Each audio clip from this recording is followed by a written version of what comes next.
The substance view says this: living things maintain their identity through time and change. In other words, a puppy that loses a leg is still a puppy or a dog by nature.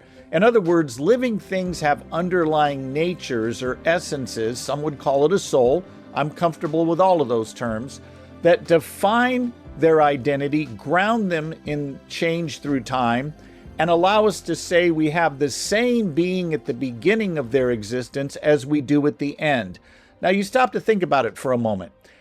A property thing like my 66 Mustang that's sitting in the garage right beneath this studio is really just a sum total of its parts. In fact, if you were to go out there and look at it right now, the first thing you'd say is, man, that's a beautiful car. And it is. It's in phenomenal shape. It's vintage burgundy.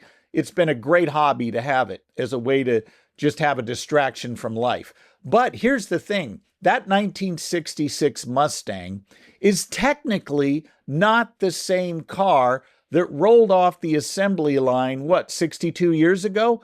No, because you stop to think about it. The tires have been changed. The brake shoes have been changed. Recently, I just changed the carburetor and redid the cooling system.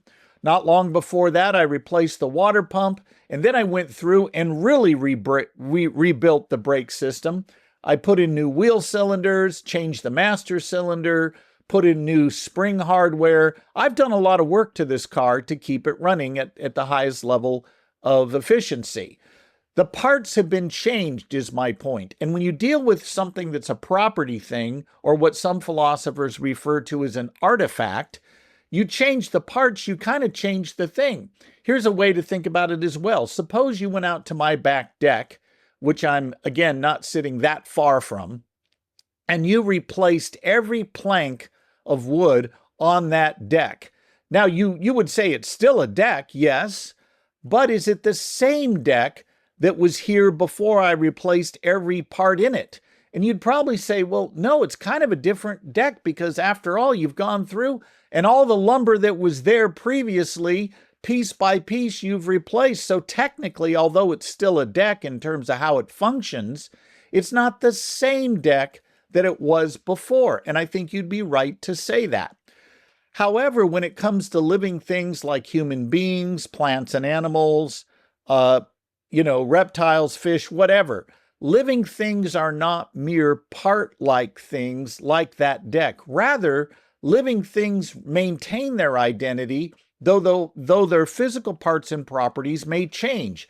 For example, if I lose an arm or lose an eye, I am the same human being after that tragedy as I am before.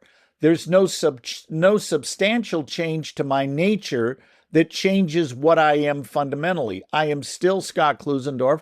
I am the same Scott Klusendorf before and after that regrettable loss of body function. And that's what I want us to understand here. When it comes to saying that the unborn are equal to us as adults, that the unborn me is identical to the adult me, what I mean is I'm the same being at that stage of development back there as I eventually developed into later in life. Sure, my capacity's changed, my ability to function has increased, I hopefully have gained in intellect and physical stature, but I'm the same Scott Klusendorf now as I was at the one cell stage. I was unnamed back then, but I'm the same ontological being. That's the substance view. And the substance view concludes this way. If I'm intrinsically valuable today, I was intrinsically valuable back then when I was an embryo because I'm identical to my former fetal and embryonic self.